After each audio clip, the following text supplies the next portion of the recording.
Good day and welcome to the All Cargo GATI Limited Q2 and H1 FY2024 results conference call hosted by Dolat Capital Markets Private Limited. As a reminder, all participant lines will be in the listen-only mode and there will be no opportunity for you to ask questions after the presentation concludes. Should you need assistance during the conference call, please signal an operator by pressing star then 0 on your touch-tone phone. Please note that this conference is being recorded. I now hand the conference over to Mr. Abhishek Jain from Dolat Capital Markets Private Limited. Thank you and over to you, sir. Thank you, Lizanne. Good morning, everyone. On behalf of Dolat Capital, I welcome you all to Q2 FY24 earnings conference call of All Cargo GATI Limited. We thank the management for providing us the opportunity to host the call. From the management side, we have with us Mr. Phil, Managing Director and CEO, and Mr. Anish Mathew, CFO of All Cargo GATI Limited. Now I hand over the call to Mr. Phil for opening remarks, followed by the question and answer session. Thank you and over to you, sir. Good afternoon and thank you, Abhishek. Good afternoon and a warm welcome to everyone on our Q2 and H1 FY24 earnings conference call. We have uploaded our results and earnings presentation on the stock exchanges and company's website, and I hope everyone had an opportunity to go through the same. As mentioned, along with me, I have Mr. Anish Mathew, the Chief Financial Officer of All Cargo GATI Limited, and our investor relations team. I will now share an overview of the economy, industry and business, after which we'll hand over the call to Anish to discuss the financial performance of the company for the quarter and half year ended September 2023. The IMF has projected that global real GDP growth will remain steady at 3% in 2023, although they have revised their 2024 forecast slightly downward to 2.9% from the previous estimate of 3%. The total global output is estimated to be around 3.4%, which is still below the pre-pandemic projection. The global economy is limping along its path to post-pandemic recovery. There are several factors that continue to raise concerns. These include the volatility of oil prices, sluggish productivity growth and ongoing geopolitical tensions such as the Israel-Palestine conflict. While China is grappling with its real estate crisis and diminished external demand, there is no respite for major economies like US and UK too. Although the risks of banking instability have softened, commodity prices could become volatile on the back of geopolitical tensions. Turning our focus to India, it's worth noting that it currently holds the position of the fifth largest economy. With robust growth projections, it is poised to ascend to the position of the third largest economy by 2030. IMF has projected strong growth in India at 6.3% for both 2023 and 2024, with an upward revision of 0.2 percentage points for 2023. This upward revision is attributed to India's robust domestic demand and the increasing influx of foreign investment. In addition, the e-way bill volumes for the September 2023 totaled 9.2 crore and for August 23 they were at 9.3 crore. These figures signify resilient domestic trade and transportation activity, reflecting an overall improvement in demand. Furthermore, GST collection in September 2023 reached rupees 1.6 lakh crore, marking a 10% year-on-year increase.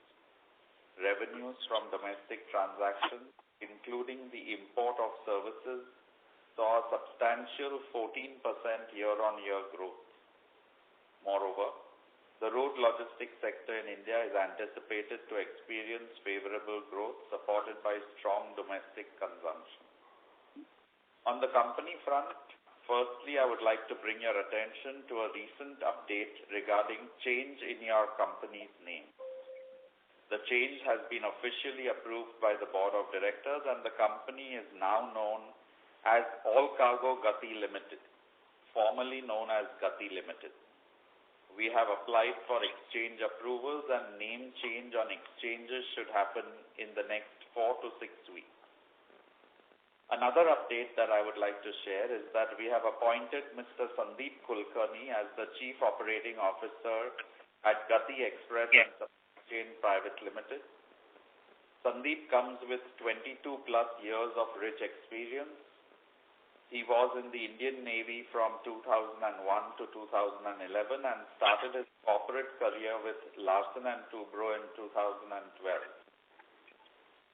His last stint was with Tata Click as Chief Supply Chain Officer. 625. Now let me provide you with updates on our initiatives across the pillars of growth, beginning with sales acceleration.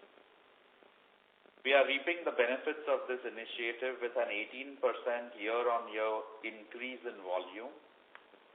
Some of the new initiatives that we would be taking include yield management, collection drive, and use of data science. Under yield management, we have set a minimum selling price for all new business along with ancillary charges. We've also set up a dedicated tele-sales team for MSME customers to provide the right support at the right time. We have appointed regional key account managers to promote faster resolution. Our focus remains on enhancing customer retention, capturing a greater wallet share, and expanding the customer base. Our dedicated sales force plays a pivotal role in identifying opportunities within existing territories and exploring new markets. Infrastructure amplification. With Bangalore hub operational, we now have 5 operational super hubs. We are well on our way to complete phase 1 of our infrastructure amplification. The Bangalore Super Hub is spread across 110,000 square feet with 68 bays for loading and unloading of trucks. Large number of bays will enable faster loading and unloading and also shorten the cooling time. The Bangalore Hub is a facility that we would like all of you analysts and investors to visit and will be happy to facilitate the same. Operational excellence, it is one of the key areas of focus for us. We embarked on a nationwide program to train GATI associates. I am happy to share that we have successfully completed training of 783 GATI associates out of nearly 3,000 in the first phase. Furthermore, we are dedicated to elevating the quality of our service parameters, aiming to set new industry standards for excellence. Would also like to highlight here that we have converted an additional 26 PIN codes in addition to the 1,000 that we had spoken about last time from ESS to direct. On the technology front, we have rolled out the dimensional weighing and scanning machines across 4 of our locations. These DWS machines help in reducing revenue loss due to inaccurate dimension and weight capture. This is just the beginning and will help improve billing transparency, revenue collection, and simplify the process. We have also deployed biometric attendance for handlers across 9 locations. We have rolled out digital dockets for retail customers across India with 99% compliance. E-dockets for MSME and strategic customers has been rolled out in 4 of our 20 EDCs. In conclusion, at All Cargo GATI, our vision revolves around maximizing value creation for each stratum of the society. We are dedicated to making a positive impact on the communities in which we operate and create a more inclusive society. With this, I would like to hand over the call to Mr. Anish Mathew, our CFO, for financial highlights. Over to you, Anish. Thank you. Thank you, Phil. Good afternoon, everyone, and a very warm welcome to our Q2 and H1 FY2024 earnings call. I'll take you through the highlights of financial results for the second quarter and half year ended September 2023. I would like to start with the highlights of our express business first. Your company has shown strong performance in terms of volume, driven by pre-festive demand. Total tonnage handled for Q2 FY24 stood at 333,000 metric ton as compared to 283,000 metric ton handled in Q2 FY23, representing a remarkable growth of 18% year-on-year. Revenue from express business stood at rupees 385 crores in Q2 FY24 as compared to rupees 370 crores in Q2 FY23, a year-on-year growth of 4%. Corresponding gross margin stood at 23.3% for the quarter ended September 2023 as compared to 28.8% in the same quarter last year. EBITDA for the express business stood at rupees 15 crore in Q2 FY24 as compared to rupees 21 crores in Q2 FY23. Client mix for the quarter ended September 2023 for KEA, SME, and retail stood at 65%, 18%, and 17% respectively. For the half year ending September 2023, tonnage handled during H1 FY24 stood at 625,000 metric tons, thus registering a growth of 11% as compared to H1 FY23. Revenue from operations from express business stood at 752 crores, registering a growth of 2%, and EBITDA stood at 31 crore rupees, a decline of 20% as compared to H1 FY23. I will now move to discuss the performance on a consolidated basis. Revenue for the quarter ended September 2023 stood at rupees 442 crore as compared to 435 crore for the same period last year. The gross profit for Q2 FY24 stood at rupees 91 crores as compared to 108 crore for Q2 FY23. The EBITDA for Q2 FY24 stood at rupees 15 crores as compared to rupees 20 crores for Q2 FY23. I would like to highlight here that our continued efforts in reducing the DSO resulted in change in estimate of provision required for both deductions and expected credit loss. The resultant margin impact on EBITDA is approximately 1.1%.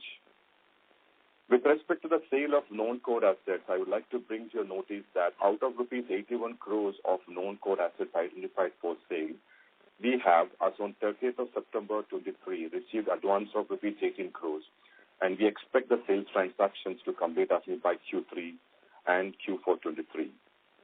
We have been providing other key comparative financial performance indicators in our investor presentations. One can refer that for more details. With this, I would like to throw the floor open for Q&A. Thank you. Ladies and gentlemen, we will now begin with the question and answer session. Anyone wishing to ask a question may please press star and 1 on your touchtone telephone. If you wish to remove yourself from the question queue, you may press star and 2. Participants are requested to use handsets while asking a question.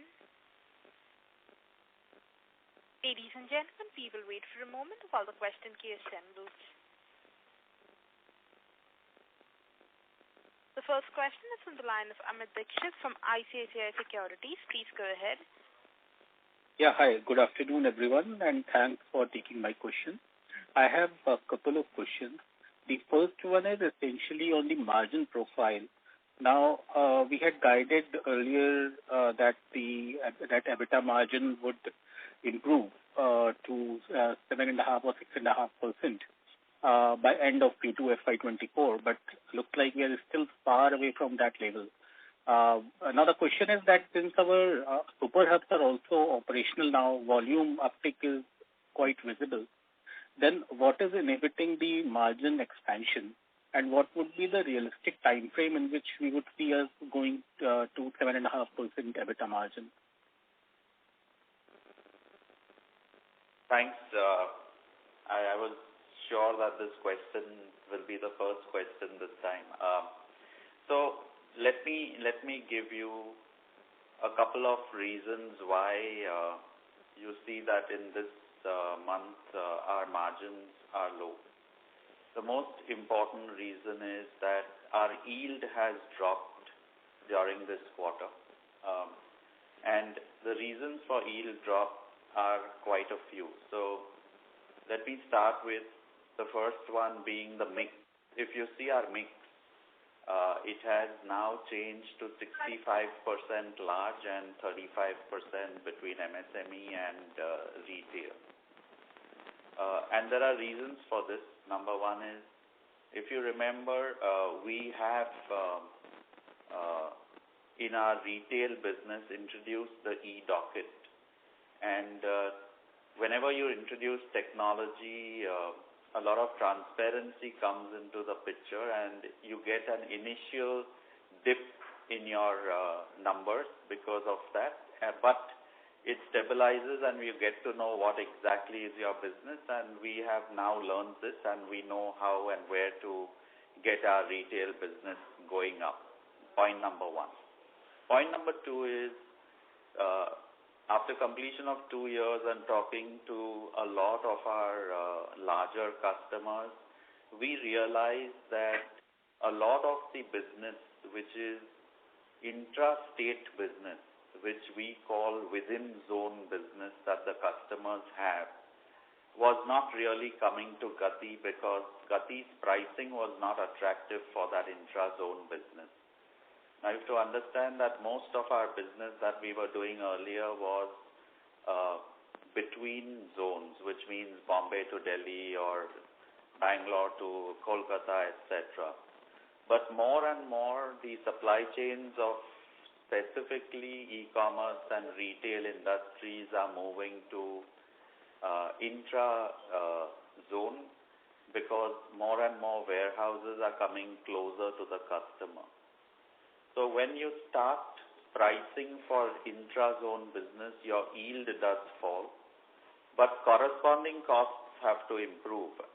And that is something that we'll be looking at, and we have already started doing now in this quarter, that the product 23, which we have, which is an intra-zone product, the costing for that product has to be far, far more lower than the costing for the 24 products that we have.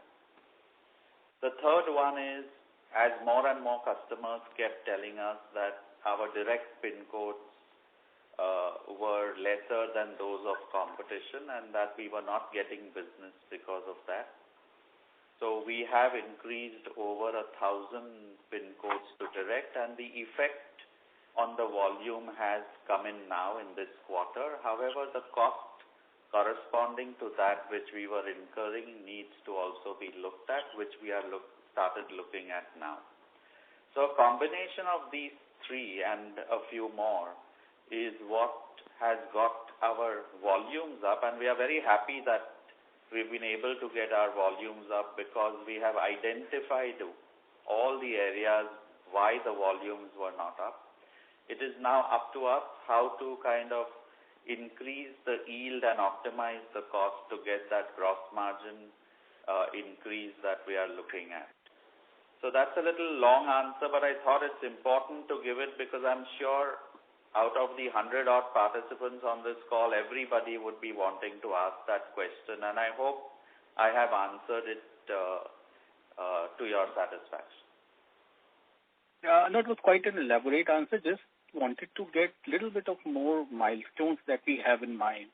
So I understand that this takes time. Of course, it doesn't happen overnight. But just in terms of milestones, let us say end of FY24, what kind of exit rate can we expect in terms of EBITDA margin? So I will stick to one thing, that all of this will culminate to what we have said, 10 to 12% by 26. 10 to 12% by 26. Okay. The second question is it's a more of a bookkeeping question. This quarter we saw operating expense declining significantly, other expense declining significantly, both on QOQ and YOY basis. So So just wanted to understand whether there is some sort of provision that was written back or, there is some one-off factor here because volumes have gone up, but other expenses have come off significantly. Anish, you may want to answer that.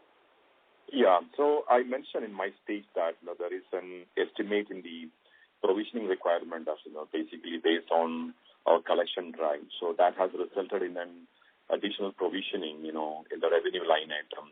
And the corresponding, reversal of ECL provision, is reflecting in the other operating expenditure. So that is the reason why you see a quarter-on-quarter as well as on a year-on-year decline actually in the operating expenditure. I missed the opening remarks actually. So what would be the quantum of that, if you can repeat? Well, approximately 3.5% is the impact to the revenue line item on account of this change in estimate, and correspondingly, around 1.5% impact is coming as a credit to the operating expenditure on account of ECL reversal. Okay, fair enough. Thank you, and all the best. Yeah. Thank you. A reminder to the participants, anyone wishing to ask a question, may please press star in 1.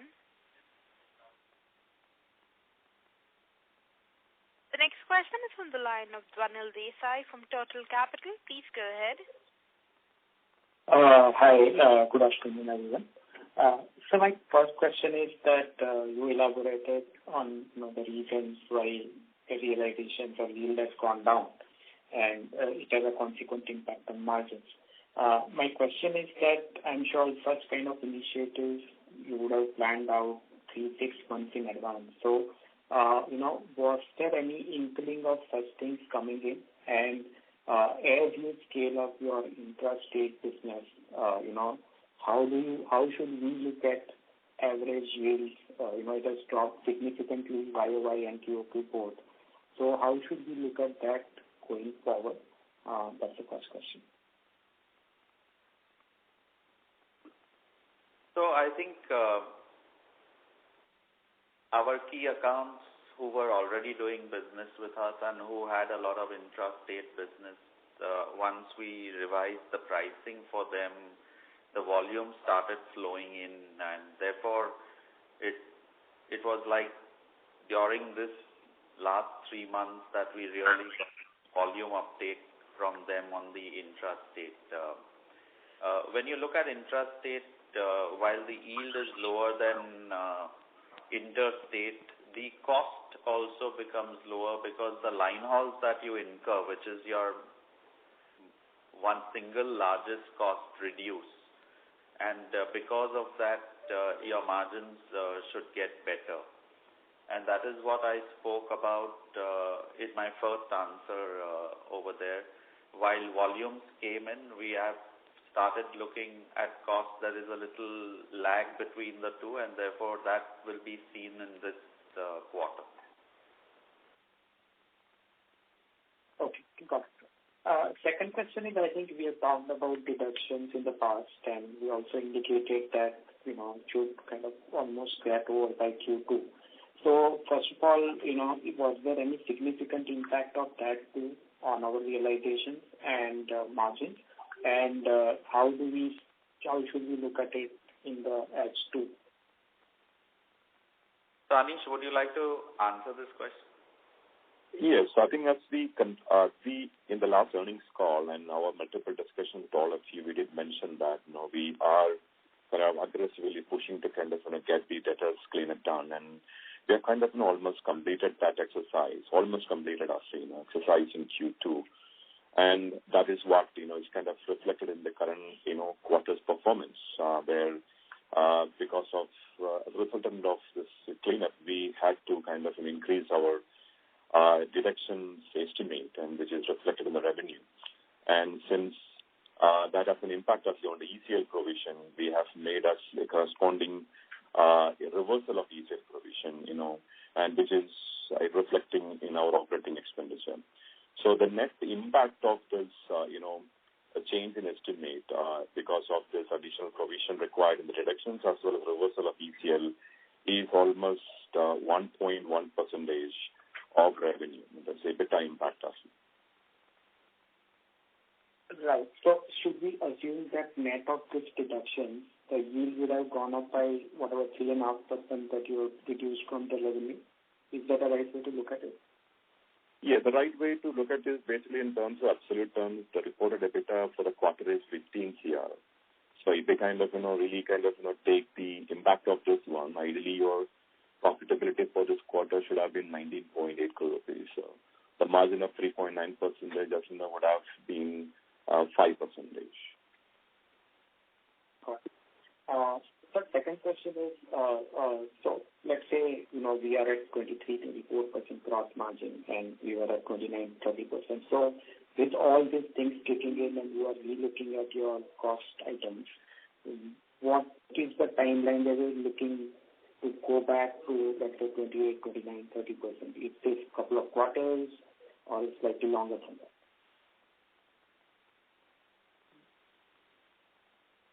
So I said this earlier and I'll repeat this. All these measures that we are taking are towards our committed end goal of 10 to 12% EBITDA margin by 2026. So it's a step-by-step approach, and we will see a little up and down in between, but we are making the foundation such that we hit our 10 to 12% in 26. Yeah. The only concern, sir, is that we had guided a path, and now I think because of various reasons we are kind of going backwards. So when will we come on the right direction? Directionally, when can we start growing again? That's the question.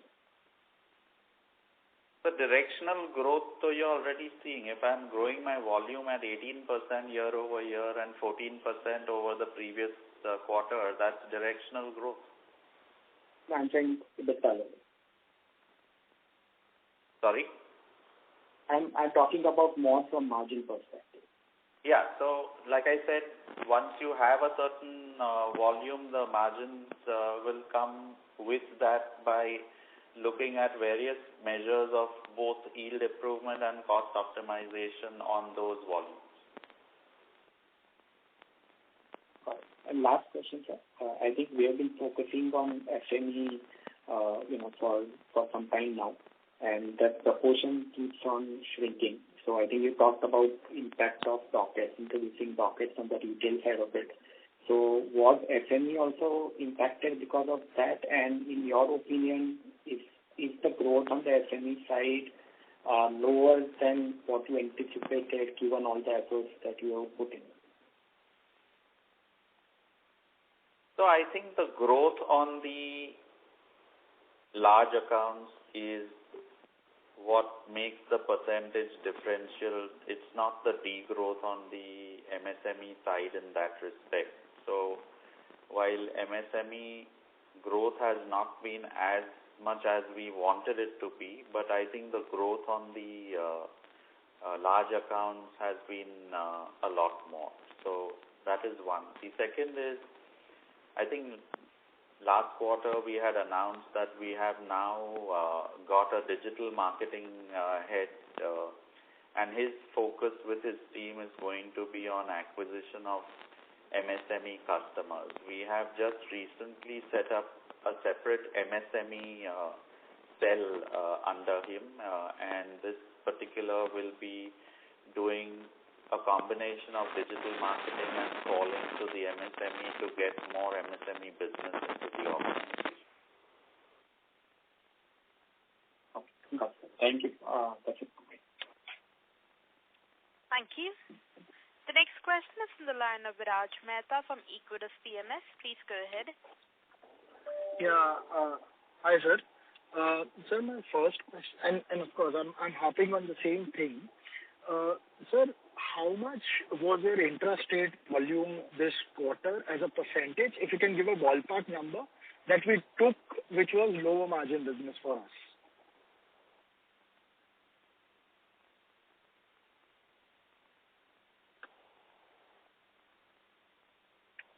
Ladies and gentlemen, the line for the management has got disconnected. Please stay connected while we reconnect the management.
Ladies and gentlemen, thank you for patiently holding. We now have the line for the management reconnected.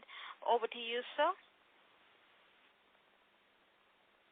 Yeah, I'm not sure whether the management heard my question. Should I repeat? Yes, please. So, sir, my question was, you mentioned that the realization was lower because of the intrastate business that we took, because our rates were not competitive.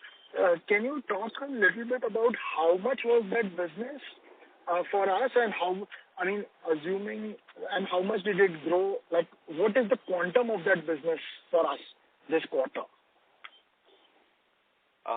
So let me just correct you.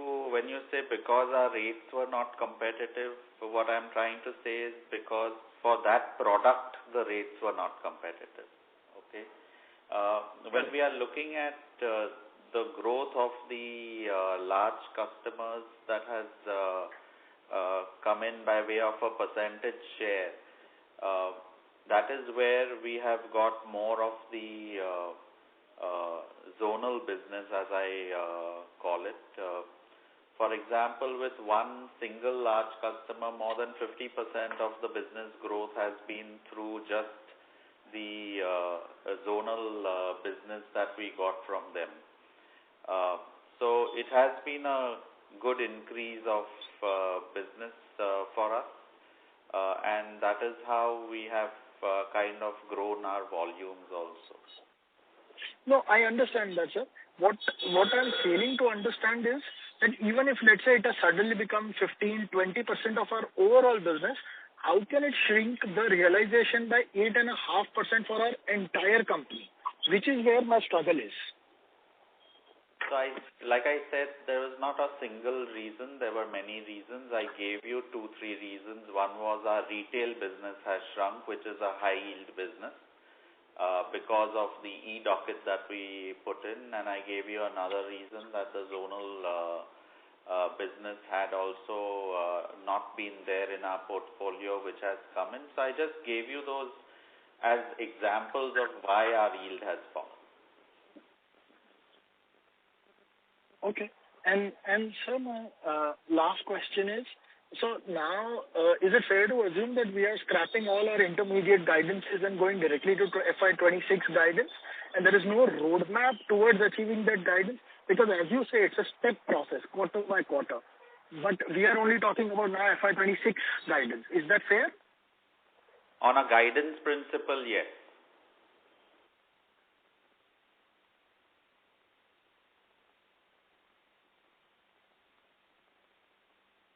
Hello, can you hear me? Yes, sir. Mr. Mehta, are you done with the question? Yes, that was my last question. Thank you. The next question is from the line of Himesh Desai from Dolat Capital. Please go ahead. Hello, am I audible? Yes. Hi, so I just have a couple of questions. One was on the hub perspective. You have operationalized new hubs like the Bangalore and GATI hub recently. So what is your utilization level on these hubs? So Bangalore hub has not even completed 1 month still. We are still operating dual from the new hub and a little bit from the old hub. I think we need to give a hub at least a quarter before we talk on the utilization. Having said that, because the volumes have gone up overall for us, our utilizations overall of all our hubs have increased for sure. Okay, and so in the investor presentation, it was mentioned that the Indore hub will be operational, like the estimated operational timeline would be Q3 of this year. So are we on line with that, and what will be the capacity that will hold that hub? So yes, we are on time with that.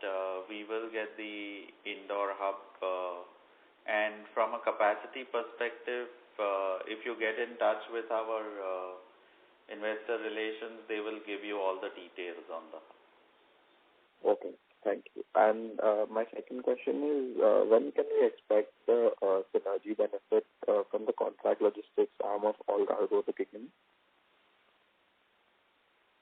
So the synergies have already started kicking in.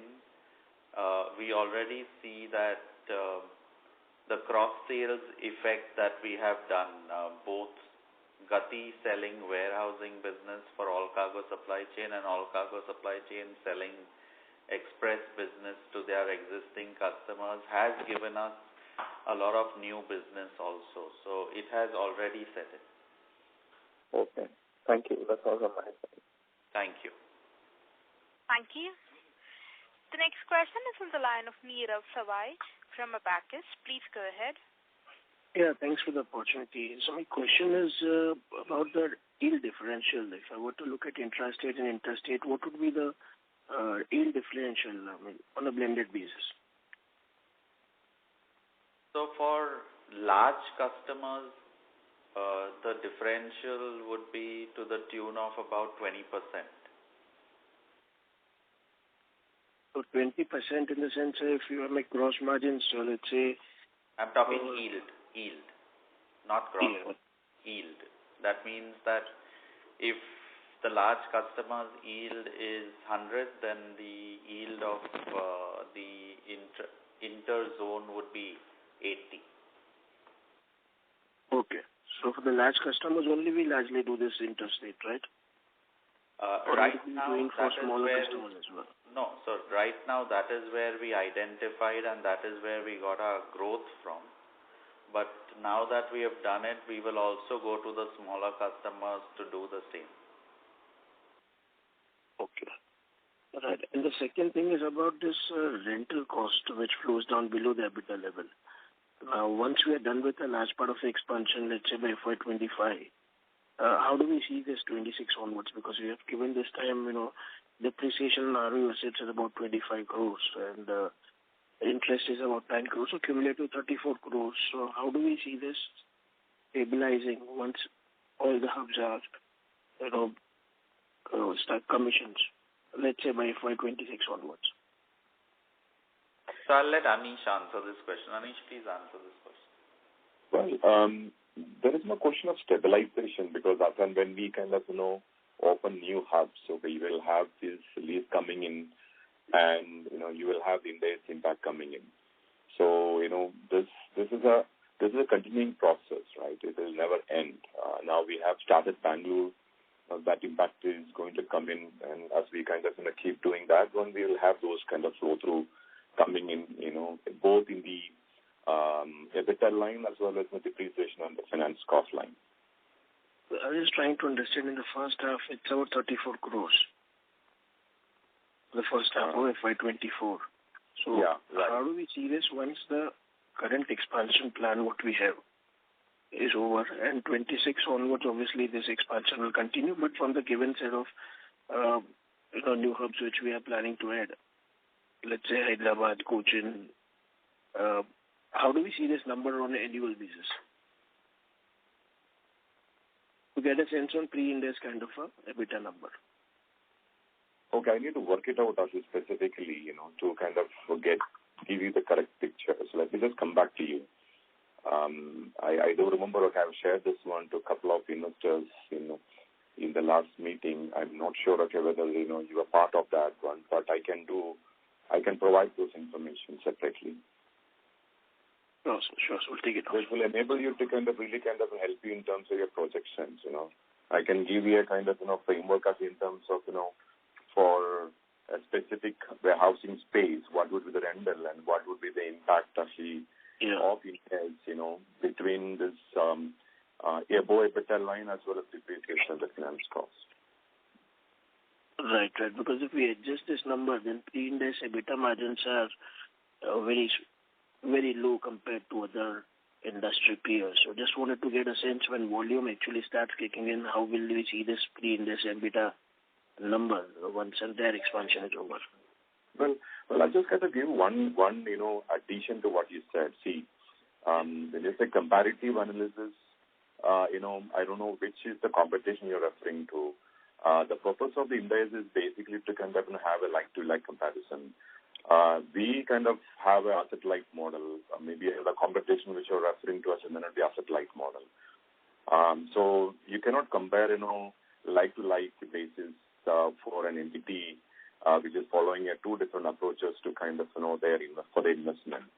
So in my view, ideally you would need to kind of do a comparison based on, what we are showing versus what others are showing. You cannot really discount that one. But if you really want to kind of look at the real cash flow, that's a different perspective altogether. Right. So just wanted to get a sense that if this kind of a volume growth continues, what can be a pre-Ind AS EBITDA number, assuming all the rental costs are there, and then what kind of EBITDA and cash flow we can make? Yeah. So we have for this quarter, for this, September ended, published our balance sheet as well as the cash flow. And our cash flow kind of, clearly state what is the, pure cash flow and what is the pure, Ind AS impact. So you can refer to that one. You'll get a very good indicative of, the pure cash flow. Irrespective, if you still further need any clarifications or inputs, we can provide you actually with those information. Sure, sir. Look at it and maybe we can take it offline. Sure. Thank you. Okay. Thank you. Thank you. A reminder to the participants, anyone wishing to ask a question, may please press star and 1. The next question is on the line of Jainam Shah from Equirus Securities Private Limited. Please go ahead. Yeah, thanks for the opportunity. So my question relates to the top line. So basically, if we see our consolidated top line for 1H versus 1H, it has been largely stable despite some 10% of volume growth in express business. And we believe that express would be the major growth driver for us going forward, not the fuel business. And we are just like 2 years away from our targeted FY2026 3,000 crore of revenue. So how we are looking to grow to this 3,000 number, given that the growth rate should be somewhere around 20-25% in total, which would be like 2x of the industry growth. So how we are looking at it? So clearly, growth from for our business comes from 2-3 areas. One is volume growth and the other is yield growth, right? If we already have shown volume growth over year on year as well as over last quarter, then as we apply a yield growth to that incremental volume, the revenue growth comes in by itself. So it's a very good situation to be in where your volume has grown and now you have to apply the yield growth to that volume, and that's exactly what our sales and marketing team will be engaging with the customers and doing for us. Got it, sir. That's it from my side. Thank you. Thank you. The next question is from the line of Riya Mehta from Equitas Investments. Please go ahead. Thank you for giving me the opportunity. My first question is in regards to, you were just saying that now we are seeing a trend where intrastate orders are more in, that's the way the commerce is working. However, the yields are lower in that segment. So could you elaborate how going forward this would entail us to reach our guidance of FY26? Because if we reduce our realization to become more cost competitive, that would have an impact on our margins.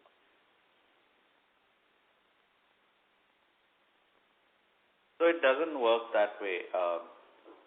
When you do intrastate business, your cost also reduces dramatically because your distances that you're moving, which is your main line haul and feeder cost, reduces. In the transportation business, as your distances go larger, your cost per kilometer also increases. And therefore, as distances grow shorter, your cost per kilometer reduces. So basically, lower yield due to the product change does not necessitate reduction in gross margin. But as you mentioned, the yields are almost 20% lower than the normal large clients, right? Intrastate. So the cost has to be more than that, lower. Okay, the cost will be more low. So it is more profitable than intrastate. Hello? Hello. Yes. Thank you. Yeah, my next question is in regards with the 3.5% charge you said, which is on account of provision. So could you elaborate on what account are these provisions, and is it a one-off or it can be a recurring thing? Well, that is not a recurring thing. As we said, this is basically a revision of the estimate which we have done, basically based on the cleanup exercise which we have done. So, which resulted in an incremental provision of around 3.5%. That also resulted in kind of, having a much better quality debtors. That resulted in kind of, a requirement for us to kind of make a lesser provisioning. So that impact or credit is coming in the operating expenditure.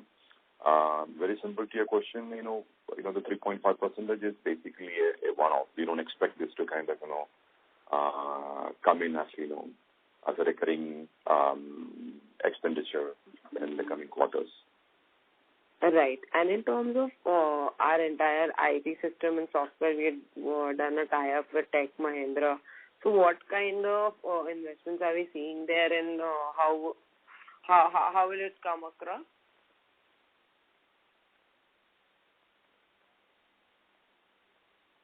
We haven't put out the number in the public domain yet, but it is definitely a very large investment. The process has started. It is going to be done in approximately 4 to 5 waves over 18 months. We have completed wave 1, and we are pretty happy with what TechM has brought to the table so far. Okay. And we will be depreciating it after the entire thing is commissioned, or as and when the wave gets commissioned? Anish? Most likely it will be after the entire project is completed, because then that time only, we can account as an amortization expenditure. Okay. And are we taking any debt for the same? As of now, no. Okay, if you look at the balance sheet, the total debt for the net debt, for All Cargo GATI stands at 41 crore rupees. So we have a external borrowing at around 140 crore rupees and approximately 103 crore rupees of, cash and cash equivalent. And we still have a pretty good amount of asset held for sale. I mean, I'm saying pretty good amounts, almost like 80 crore rupees of asset held for sale. And that realization also, would be, we would be able to kind of get that realization by Q3, Q4. And I think we believe that, that is sufficient enough to kind of really fund for the capital requirement. Right. Okay, so we won't take any external debt. Yes, as of now, we don't have any plan to take an external debt. Okay, thank you. That's it from my side. Thank you. A reminder to the participants, anyone wishing to ask a question, may please press star and 1. The next question is from the line of Rishabh Shah from RBSA Investment Managers. Please go ahead. Just one clarification, sir. When you are talking about the 3,000 crore revenue target, are we including any revenue coming from the fuel station business if it is not divested by then, or is it only for the express business?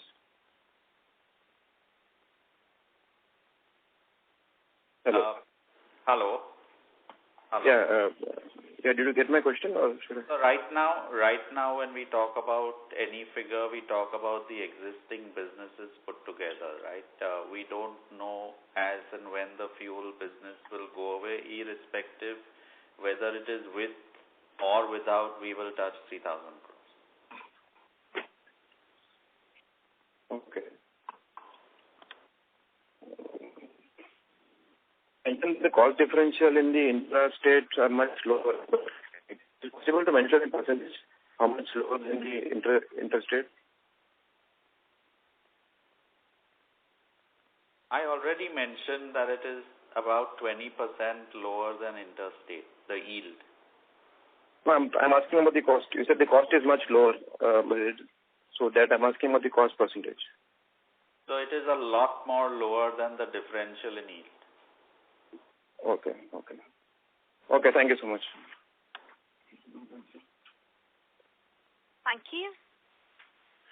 The next question is on the line of Ronald Sioni from Sharekhan Limited. Please go ahead. Yeah. Good afternoon, sir. So just on the volume front, the strong volume growth which we have reported, can you touch upon the segments or sectors which have led to such a high growth? Also, this volume growth, has been from the new clients, or this was, just taken back, or the reversal of volumes which has happened and this has led to high growth? Majority of this volume has come from our existing clients, although we have added new large clients also to our portfolio. Okay. And some of the sectors which have been there, because... so primarily, I would say it has come from retail and consumer durables. Oh, okay. Thank you very much. You're welcome. Thank you, ladies and gentlemen. That was the last question. I now hand the conference over to the management for the closing comments. Thank you, everyone, for attending this call. If you have any further questions, please reach out to our investor relations team, and we look forward to meeting with you all in the next quarter too. Thank you. Thank you, members of the management team. Ladies and gentlemen, on behalf of Dolat Capital Markets Private Limited, that concludes this conference call. We thank you for joining us, and you may now disconnect your lines. Thank you.